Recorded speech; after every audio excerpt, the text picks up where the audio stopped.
Hello. So I'm going to tell you the story of the Croglin vampire.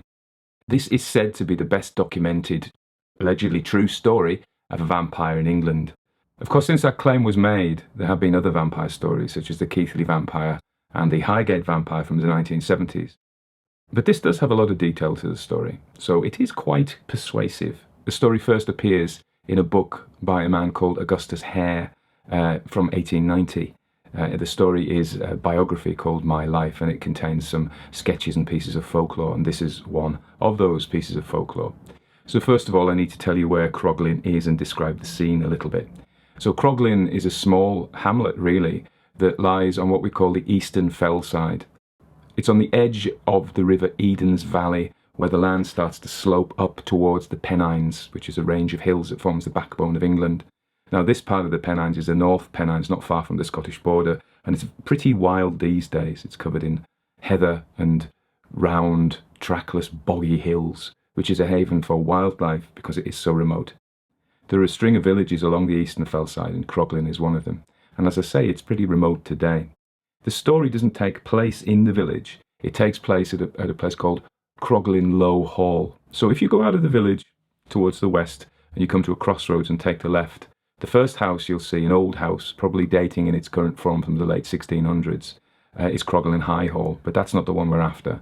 You need to go on a little bit further until you come to, on the other side of the road, about half a mile further on, Croglin Low Hall. So Croglin Low Hall is again an old building, probably from the late 1600s. It's been built up over the years. Now, it was originally the property of the Howard family. The Howard family in the Middle Ages were a very powerful local landowners. In fact, across all England, they were the Dukes of Norfolk, which of course is a fair way away from Cumberland, but they were also the Earls of Carlisle and owned a lot of castles such as Greystoke and Naworth nearby, and they were one of the main families that stood on what was called the English West March against raiding Scots that would come over the border. This story dates from just before the Act of Union of England and Scotland, but and after the English Civil War. So if you think it's remote now, the area, think how remote it would have been then. So I think the English Civil War ended in 1651. And although it ended for a victory for the parliamentary forces, who tended to be quite strongly Protestant and Puritan, the Catholic forces and the non-Puritans, particularly the Catholics and the supporters of a Catholic king, were in hiding. And they remained, and the Howards remained Catholic. But by this time, the Howards had sold Croglin Low Hall to a man called Augustus Fisher, but he didn't live there. It was one of his properties that he let out. So towards the end of the English Civil War, in the early 1650s, a family appeared, and there were two brothers, John, Joseph, and a sister called Dorothy, and their family name was Cranswell. And they had come quite a long way from Suffolk. Suffolk, it would take you several hours to drive, a number of hours to drive these days, but in those days it was going to take days to get there. These were the days of the early stage coaches, so called because they went in stages, and they stopped at coaching inns where people could get a night's sleep potentially, or certainly food and drink. But just for comparison, in the early 1700s it took 8 days to get from London to Exeter, which is probably about the same distance, although that was a very important route, whereas the route from Suffolk, say Ipswich, to Croglin is far more difficult and lesser travelled. So I guess they would have travelled from Ipswich potentially up the old Roman road to York, and from York up the old Roman road to the old city, the border city of Carlisle. But probably before they got to Carlisle, they would have stopped off and taken horses from somewhere like Penrith.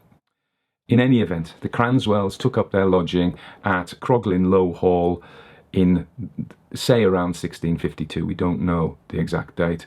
And we don't know why they went there, because they weren't farmers, they were gentlefolk. And there is a suspicion that they were Catholics in refuge, and so they were, if you like, enemies of the state, and they were looking for somewhere to lie low. Not that they were planning any gunpowder plots or anything like that.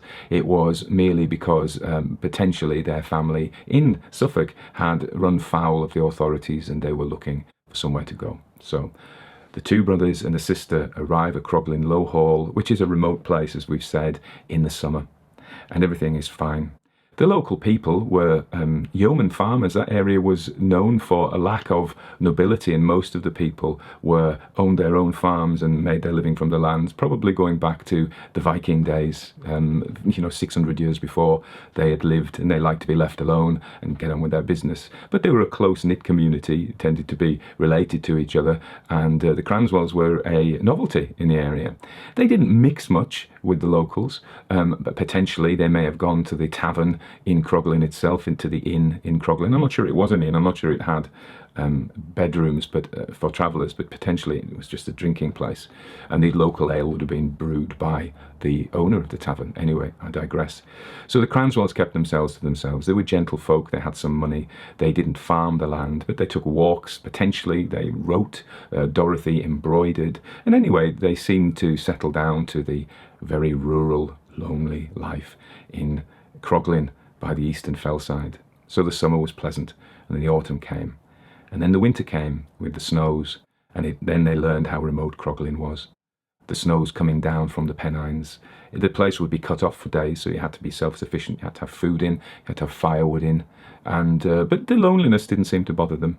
And then the spring would come round, first with the snowdrops, and then the crocuses, and the first leaves on the trees, and they still continue to enjoy their life there. And the spring, with its going into the bluebells, you can follow the progress of the year with the flowers and the celandine, eventually getting into the summer flowers and then the heat of the summer. We can have cold summers up here, but this particular summer, like the summer of 2022, was a hot one, and they enjoyed themselves. And then one night, I think it was in August, let's say it was in August, it was a hot night anyway, they were sitting together with the windows open, watching a big old yellow moon rise, the full moon. And Dorothy seemed to find herself tireder than her brothers, so she decided she would retire to bed. And it was a practice, perhaps from days living in more urban surroundings, to lock her bedroom door. But it was so warm that she kept the window open, and she went to bed. But it was hard to sleep because it was stiflingly warm, and outside the big baleful ivory moon cast its rays, bathing everything in that yellowy white light. She dozed, but she couldn't get into a deep sleep because it was so warm, and she was lying on the bed with the covers off. So she decided at some point in the middle of the night, say 1, 2 a.m, to go to the window and look out to get some fresh air. Of course, there was no electric light, so the night would have been black, completely black, apart from the moon. Now the moon by this time was waning, but it was still giving some light. It was getting low on the horizon. And then, idly looking around and listening to the sounds of the night, the foxes barking, the tawny owls hooting from the trees, she thought she saw a pair of eyes. Red eyes. Now, that was quite unusual, and she tried to make sense of it. What would a pair of eyes be doing there? And she thought, well, maybe it's a fox. But it was too high, the eyes were too high off the ground for a fox. The same went for rabbits or badgers. And of course there hadn't been bears in that part of England for a couple of 100 years. There was still the odd wolf pack in the Pennines, but they wouldn't come down in the summer because the food was plentiful in the lands they preferred up out of the way of men. But she looked at those red eyes, and she thought, well, is it a glint of some reflected light? But it wasn't, and the eyes were moving. Now there's something I've forgotten to tell you about Croglin Low Hall from the days, its medieval past, when it was owned by the Howards. The Howards had built a chapel, and that wasn't so unusual. They were a religious family, and they buried some of the local members of the family and possibly the retainers of the family in that chapel in a crypt underneath. Now by the 1650s it was ruinous. Now you can't see it at all. It's completely disappeared beneath the grass and the trees, and it's just heaps of rubble in the ground. But then there were walls standing, and it seemed to Dorothy that these red eyes were coming from the direction of the chapel where it stood in the trees. And furthermore, the red eyes were coming her way. Well, she told herself not to be so silly. What could it be that was threatening her? But there was something about those red eyes that gave her the chills. And so, with her hand to her throat, she closed the windows. In those days the windows did have glass in them, but they couldn't make the really big panes of glass, and so what they did was make little diamonds and then fix them in place with leading. So I'm sure you've seen this kind of actually authentic window from those days, or a reproduction whereby the glass panes are in lead diamonds, and you can tell the glass is old because it tends to be bubbly and misshapen, whereas modern glass isn't. But it lets the light through, and that's the job. It let some of the moonlight through, but as she drew the windows closed, she put the latch on them, because there was something about those red eyes that disturbed her. I mean, she told herself it must be an animal of some kind, and just it was a trick of the light to see them so high off the ground, probably at the height of a man's eyes. But that couldn't be, because who would be wandering around at this time of night? But even so, she retired to bed and lay there and listened. And she heard the sound of somebody scuffing the gravel outside, just very lightly, like they were trying not to make a sound. And she lay there, becoming increasingly frightened. And then she heard a weird noise, a pick, pick, pick, pick, pick noise, and a scrabble, scrabble, scrabble, pick, scrabble, pick noise. And she looked and she wondered what on earth was going on. She could hardly see, because the room was dark now that the windows were closed. All there was just pale light, pale yellow light, coming in through the panes, the diamond panes of glass. And then she saw what the cause of the noise was. And what the cause of the noise was somebody picking at the lead of one of the diamonds of glass. Picking with their fingers. Now she was really alarmed this time, and she sat up in bed. And she was thinking of getting out the door.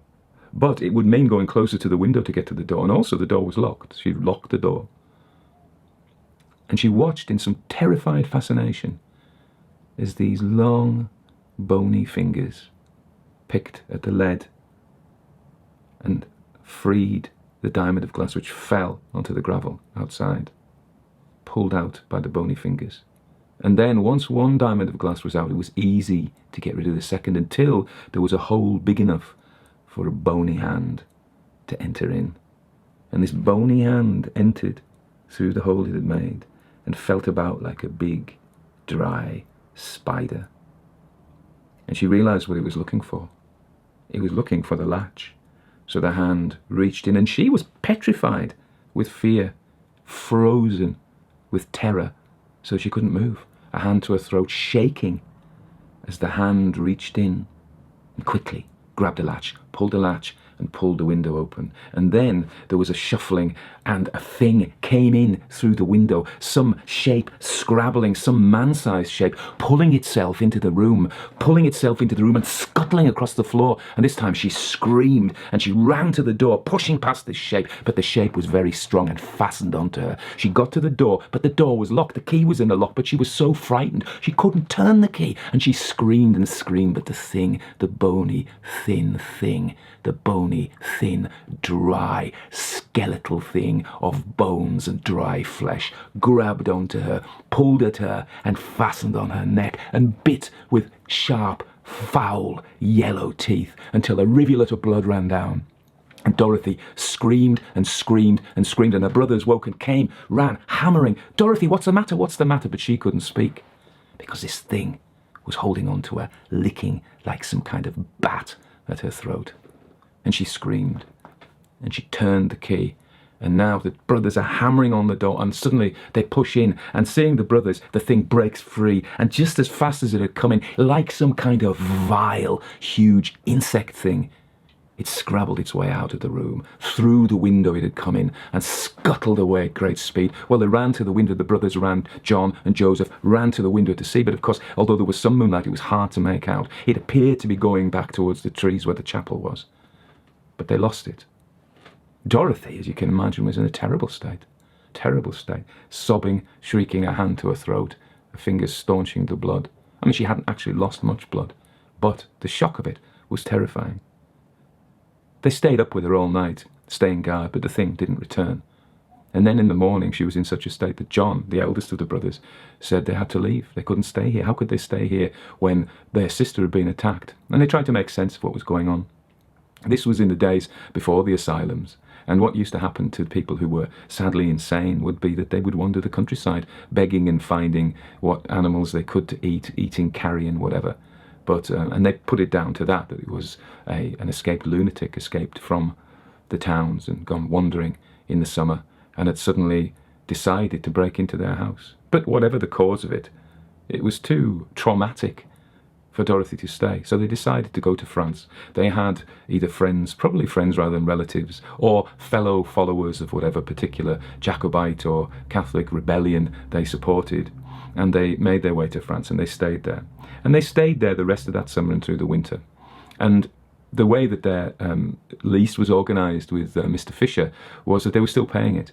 So the brothers were quite prepared to stay in France and forget about Croglin, but Dorothy had settled down a little bit, and her fear seemed a long way, and wherever she was in France, in Paris or in Normandy, it was a long way from the wilds of Croglin Low Hall.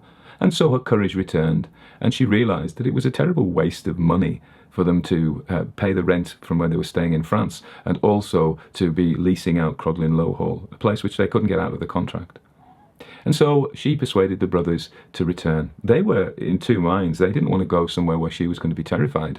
And so, but it was her that persuaded them. And so they made their way back to England on the boat to Dover, and then from Dover to London, London to York, York to Carlisle, and from the horses down from Carlisle to Croglin Low Hall. And they saw it again, boarded up as it was, and they opened Croglin Low Hall up. And this was early summer. The weather was very benign. The trees were in full leaf. The flowers were out in the meadows, and it seemed a veritable paradise. So they struggled to think what they had been frightened of. But Dorothy didn't lock her door anymore, and the brothers took to carrying pistols, loaded pistols, with balls and gunpowder at their hips, just in case. And she said to them it would be terrible bad luck to be attacked by another wandering lunatic. And lightning never strikes the same place twice, as we all know. So they settled back into life, and some weeks and even months went by, and everything seemed just as it had been in the good times before she was attacked. And she kept her candle burning late into the night just to give her light. And then one night, when she was deep asleep, she was woken by a terribly familiar sound. The sound of scrabbling and scratching and picking at the lead, scrabbling at the window, as if something was seeking a way in. And she lay there, wondering if she was still asleep and she was in a nightmare reliving the experience. But the candle fluttered, and she knew she wasn't dreaming, that this was real. And impossible as it might be to believe, the same thing was happening again. The pick, scrabble pick, and then a diamond of glass falls in on the tiled floor and smashes, and then another, and then quick as the vile insect it resembled, it pushed the window open, and this thing, this dry, thin thing, a thing of bones and flesh and decayed yellow teeth and blazing red eyes, pulled itself into the room with her. And Dorothy screamed, and this time her brothers were ready. They attended very quickly. They ran, their footsteps echoing on the tiled floor outside, and they shoved the door open, and the thing looked at them and ran. But they were quick this time, and John and Joseph followed where it had gone to the window, and they leaned out, and they saw this shape running across the dark towards the trees, towards where the chapel and its crypt was. And John had his pistol, and he fired. He heard the thud, he saw the puff of the smoke, the flash of the powder, and he thought he'd hit it. And he shouted, "Joseph, Joseph, I've hit it, go out the door." So Joseph ran out the door in the dark. John climbed out of the window, went after him, and they followed to where this thing had gone, into the stand of trees, into the rubble, into the walls that stood still of the chapel and its crypt. But they lost it. Now, you might think that they knew where it had gone, and you might be right. But on a dark night, with a thing that looks like nothing you've ever seen before, a dry, stick-like man thing with wizened flesh and thin bones, going to a crypt in the dark of the night, would you be brave enough to follow it? Whatever it was, they weren't. And even in the daylight, they wavered about going into the crypt. John and Joseph stood there. There was an iron gate on the crypt. It wasn't locked, so they could get into it quite easily, but something held them back. And me, for one, I don't blame them. So instead, they went to Croglin to find more news of what happened. And they made their way to the tavern in the hamlet of Croglin itself. And in there they found various of the local men, notably George Brough and William Tallentire, who were local yeomen. And they took a particular interest in that, because William Tallentire farmed at Croglin High Hall, and Joseph Brough was just a little bit further down the valley. And they said that strange things had been happening in their farms all this past year or two. And the daughter of one of them had been bitten on the neck And they put it down to rats getting in. But of course, then the rumours came that it wasn't rats. And Joseph and John told the story about how the thing had run in what appeared to be the direction of the crypt, and what they suspected it had done had gone and found some refuge in the crypt. Well, the men didn't like to think about what might be there, so they told themselves the old story about an escaped lunatic finding refuge in the crypt. That is to say, a mortal man. But the villagers whispered that this was no mortal man, and that something had been seen on the byways and lanes around Croglin, visiting the different distant farms, that it was no mortal man, but it was something quite other, something supernatural. And so the men decided to go. By the time they worked up their courage, it was getting on 8:30 in the evening, and the sun would set pretty soon, in about half an hour. So they suggested they wait till the next day, but the blood was up and everybody was clamouring to go there and then and sort this thing out and find what it was in the crypt and, of course, to punish it. So John and Joseph led the way with William Tallentire and George Brough from the local farms, and of course the sons and the uncles and the grandfathers all came along, and behind them came all the village women, including Dorothy, who had met some of them before but didn't know them very well, and they were much fascinated by her funny accent and the clothes she wore as much as the story she told. But of course the story itself was quite outrageous and would be enough to pique their interests. So the whole raggle-tag band made its way down the remote country road to Croglin Low Hall, and there they found the tumble-down chapel with the steps leading down to the crypt, surrounded by the trees. By the time they got to the crypt, amongst its trees, the sun was very low on the horizon, and they knew it would be dark before long. But something, probably a natural lack of courage about the unknown, had held them back, and so they spent a lot of time debating about what they were going to do, until at last William Tallentire said, "We need to go down. We need to go down now before it gets dark." And George Brough agreed with him. Now John and Joseph Cranswell were the people who should go down, because after all it had attacked their sister, and John was the eldest. But still they held back, and there were silences, and nervousness grew in the crowd. The women at the back chattering, the men trying to pretend they were brave, but finding their courage surprisingly lacking. In the end, John said, I'll go down. So it was so late by this time he had to take a burning torch, because there would not be enough light in the crypt. So he went down the stone steps, and he pulled at the iron gate, which creaked open. And then he noticed the marks on the stone, in the mossy stone, that showed that the crypt gate had been opened not too long before. And he went into the crypt. Now the crypt was fashioned, as he could see with his burning torch, with stone shelves, and on the stone shelves were decayed coffins. They belonged to the Howards and the Fishers, and the servants of the Howards and the Fishers. It wasn't a big crypt, maybe 10 or 12 spaces altogether. Some decayed flowers still there from a century or more before, just the dried rot of the flowers, and the smell of decay, the smell of wood, the stink of flesh as well, of old decayed flesh, and metallic tang of old blood. And one of these coffins stood out because it wasn't an old coffin. In fact, it looked like a coffin from the past 20 years or so. It wasn't decayed and rotten and falling in like the others, where you could see the bones and the skulls grinning out from the holes in the old decayed coffins. No, this one was in far better condition. And with the brand in one hand, John Cranswell worked up his courage, and he lifted the coffin lid. And the coffin lid wasn't nailed down as perhaps some of the others would have been. And in there, he found a shriveled, bony thing, with eyes wide open and unseeing, with teeth yellow and elongated, with shrunken gums, its flesh dried and the sinew showing, and the fingernails long and brown and stained with blood. And this thing was naked, and every bone showed, but it wasn't decayed like it should have been. It looked like it had been dried.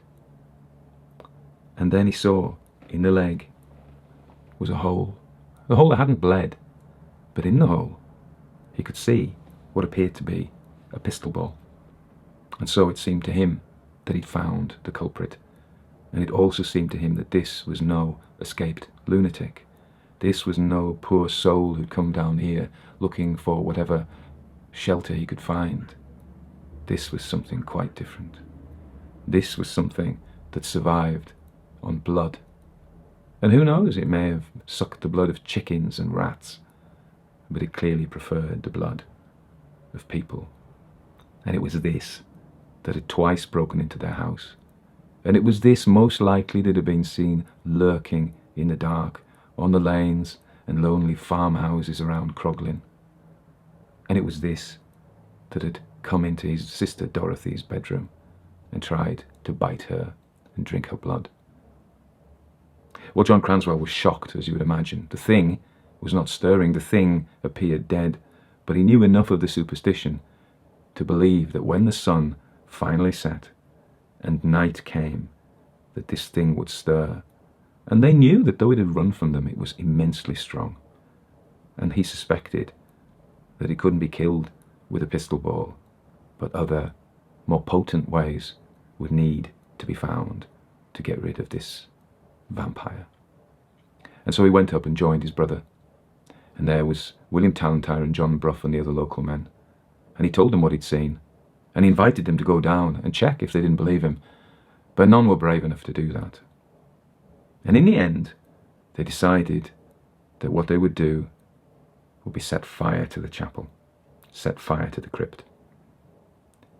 And so John Cranswell and his brother Joseph went down with burning brands, and they lit the coffin and the dry thing inside.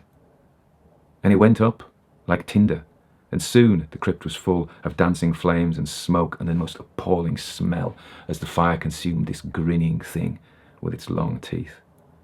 And then, just as the sun was going down outside, the creature's eyes flicked open and began to stir, and the two men ran out of the crypt, pushed the iron gate closed, and jumped up the steps where the rest of them, getting courage from their numbers, and they watched. But soon the fire caught, and whatever wood and whatever fuel was in that place, they had to back off as the crypt burned and was consumed in the conflagration. And that is more or less the end of the story. Except the Cranswells left. They had no stomach to stay there, and we don't know where they went, and they disappear from the story, and they're not important. But about a year later, in the tavern in Croglin, William Tallentire and George Brough were sitting round the table, supping their brown ale. And George Brough said, "There's been rumours again of children being attacked in the night and marks being found at their throat. And people have put it down to rats or even foxes creeping into the farmhouses. But a strange dark shape has been seen in the lanes and lurking in the shadows around the houses around Croglin." And William Tallentire said, "I've heard those rumours, George. Yeah, I've heard those rumours." And George says, "But what can it be? It can't be that thing in the crypt at Croglin Low Hall. I mean, we burned it. We burned it. I saw with my own eyes the flames. I went back and saw the ashes. There was nothing that remained of it." And William Tallentire took a sip of his ale, of his tankard. He says, "Aye, we burned it. We burned the thing at Croglin Low Hall. Sure enough, that's true." And George Brough said, "Well, how would you explain it then? These attacks, these things that are seen at night?" And William Tallentire looked at him and he said, "Ah, well, George, what if there was more than one of them?"